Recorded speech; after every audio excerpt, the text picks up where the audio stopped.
So BJP కొంచెం కొంతమంది develop అయి ఉంటుంది అంటారు. అంటే లాస్ట్ టైం వచ్చిన పర్సెంటేజ్ కంటే పెరిగే అవకాశం ఉంది. కొంత పెరుగుతుంది, ఈసారి కొంత పెరుగుతుంది రకరకాల పోలరైజేషన్ వల్ల.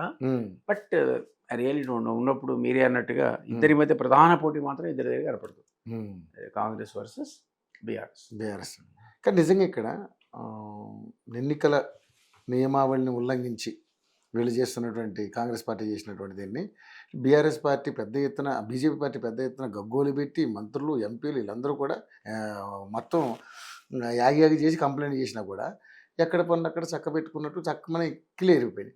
దీని వెనకాల ఇప్పుడు నిజంగానే బీఆర్ఎస్ అన్నట్టుగా వీళ్ళిద్దరూ ఒకటి అన్నట్టుగా వాళ్ళకి ఆ మాటకు ఊతం ఇచ్చినట్టు అవుతుంది కదా సార్. రేపు పొద్దున వీళ్ళకే ఒక ఛాన్స్ ఇచ్చినట్టు అయింది కదా. మరి దీన్ని ప్రచారంగా కూడా వాళ్ళు వాడుకోవచ్చు కదా. వాడుకుంటారు, ఎందుకు వాడుకోరు? బై ఎలక్షన్ అవుతుంటే ఎట్లా మీరు ఎక్స్పాన్షన్ చేస్తారు, ఎట్లా మంత్రివర్గంలో తీసుకుంటారంటే మైనారిటీ శాఖ మంత్రి గతంలో ఎమ్మెల్సీ ప్రభువులు పోయినప్పుడు మన జేఏసీ నేత కోదండరామ్ ఒకటికి ప్లస్ ఖాన్ సాబ్ ఉన్నాడు కదా సియాసత్ ఎడిటర్ కొడుకుని, అతని పెట్టడం కొంచెం లాజికల్లీ మనకు కరెక్టే అనిపించింది. ఎందుకంటే వాళ్ళు తెలంగాణ ఉద్యమంలో కంట్రిబ్యూషన్ ఉంది. సియాసత్ పత్రిక కూడా వన్ సైడ్ తెలంగాణ ఉద్యమాన్ని సపోర్ట్ చేస్తుంది. సో ఆయన ఫాదర్ చనిపోతే కూడా ఆయన కొడుకు ఇవ్వడంలో అది లాజికల్గా తెలంగాణ వాళ్ళని గౌరవించారని అనుకున్నాము. ఆల్ ఆఫ్ ఎ సడన్ ఏమీ కంట్రిబ్యూషన్ లేకుండా తెలంగాణ ఉద్యమం లేనేలేడు, ఊసేలేదు అజరుద్దీన్. ఎక్కడ అసలు తెలంగాణ ఉద్యమం మీరు ఎప్పుడైనా చూసారా? అసలు అట్లాంటి తీసుకొచ్చి టక్కర మన మీద డంప్ చేశారు just because of Muslim minority vote. ఇంకోటి అతను డెఫినెట్లీ హైదరాబాద్ వాడు, పాపులర్ క్రికెటర్, మాజీ కెప్టెన్. నేను కూడా అతని బ్యాటింగ్ చూసిన వాడినే, లైక్ చేసిన వాడినే. కానీ ప్రపంచ చరిత్రలో క్రికెట్లో బెట్టింగ్ అనేటువంటి ఒక దురదృష్టకరమైనటువంటి వాతావరణాన్ని సృష్టించిన వాడే జరుగుతుంది. ఎంత బదనామయ్యాడు, ఎంత కోర్టు దాకా పోయింది వ్యవహారం అంటే జీవితకాల బ్యాన్ విధించారు అతని మీద, జీవితకాల బ్యాన్. హన్సీ కురే అనే సౌత్ ఆఫ్రికన్ క్రికెటర్ ఇరుక్కొని శోభ గురే ఆఖరికి చనిపోయాడు. ఏదో సమ్ ప్లేట్ యాక్టింగ్లో చనిపోయాడు, వేరే విషయం. కానీ బట్ అతను కూడా ఇట్లాంటి వాళ్ళు చాలా మంది వరల్డ్ వైడ్గా, ఈయన ఇక్కడ లోకల్ ఓటర్ ఇన్ఫ్లుయెన్స్ దేవుడు వరల్డ్ వైడ్ క్రికెట్ ఇన్ఫ్లుయెన్స్ చేశాడు. అట్లాంటి క్యారెక్టర్ అది.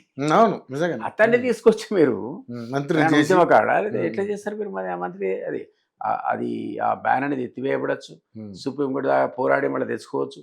జీవితం ఆయన అప్పటికే ఏజ్ ఎక్కువైపోయింది కాబట్టి ఐపీఎల్ కూడా ఆడలేకపోయాడు ఆయన. ఒక రకంగా టెయింటెడ్ ఇమేజ్ ఉంది అతను. రేవంత్ రెడ్డి ఏం చేస్తున్నాడు? అవినీతి పరులను కమిషన్లు తీసుకోవడాని ఇట్లా టెయింటెడ్ ఇమేజ్ ఉన్న వాళ్ళని డబ్బులు పుచ్చుకోవడం ఎంపావడం. మరి ఏమో లోపాయకారి ఒప్పందాలు చాలా మంది మాట్లాడుతూ ఉన్నారు. పక్కన రాజగోపాల్ నాయుడు ఉద్యమకాలంలో తీవ్రంగా పోరాడాడు. పెట్టుకో అద్దంకి దయాకర్ అన్నాడు, వెనక తిరిగాడు నిన్నదాకా.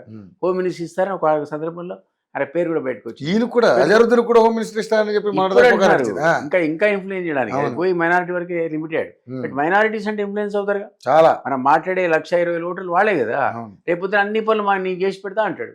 ప్రచారంలో పాల్గొనకపోతే వేరే విషయం. నిన్ననే ఫోటో చూసా, ఇవాళ మార్నింగ్ ఫోటోలో వివేక్ వెంకటస్వామి ఒక పక్క, అజరుద్దీన్ ఒక పక్క ఆ కాన్స్టిట్యూన్సీలో మాట్లాడుతున్నారు. మరి ఇదంతా అంటే ఇప్పుడు మీరు ఇది ఫ్రీ అండ్ ఫెయిర్ ఎలక్షన్ ఎట్లా అంటారు? ఇది తప్పండి concept. Our very philosophy of election commission of India ఏంటంటే ఫ్రీ అండ్ ఫెయిర్ ఎలక్షన్ అంటారు. మరి మీరు ఇంత స్కోప్ ఇచ్చినాక మీరు అన్నట్టు మరి బీజేపీ ఎందుకు విషయాన్ని అంత ఈజీగా వదిలిపెట్టింది, ఎందుకు దాన్ని సీరియస్గా ఎలక్షన్ కమిషన్ దృష్టి తెలియదు నాకు తెలియదు. నేను మాత్రం చాలా సీరియస్గా ఎలక్షన్ కమిషన్ ఆఫ్ ఇండియాకు రాసా, ఇప్పుడే సీఈఓను కలిసా. అట్లీస్ట్ నేనేమన్నానంటే ఎలక్షన్ ఎందుకు బ్యాన్ పెట్టా బాబు. నేను మీకు జ్ఞాపకుంటే కోమటిరెడ్డి రాజగోపాల్ దగ్గర నేను చీఫ్ ఏజెంట్గా పనిచేసిన సందర్భంలో ఎలక్షన్ కమిషన్ ఆఫ్ ఇండియాకు ఒక పిటిషన్ ఇచ్చా. ఏంటంటే మీకు మా వెల్ఫేర్ స్కీమ్స్ కావాలా లేదా వాటికి కట్ చేయాలా, ఓటు వేస్తారా వేయరా అని జగదీష్ రెడ్డి అన్నాడు మంత్రిగా. నేనంతా వీడియో తీసి క్లిప్పింగ్స్ పెట్టి పంపిస్తే నా రిపోర్ట్ మీద చివరి 48 hours అతన్ని హౌస్ అరెస్ట్ చేసింది ఎలక్షన్ కమిషన్. అయింది గతంలో, నాదే పిటిషన్. నేను ఐఎమ్ హోపింగ్ నా పిటిషన్ మళ్ళీ వాడు రియాక్ట్ కావాలని. అదైనా కొంత ఇన్ఫ్లుయెన్స్ అవుతుంది. ఓకే.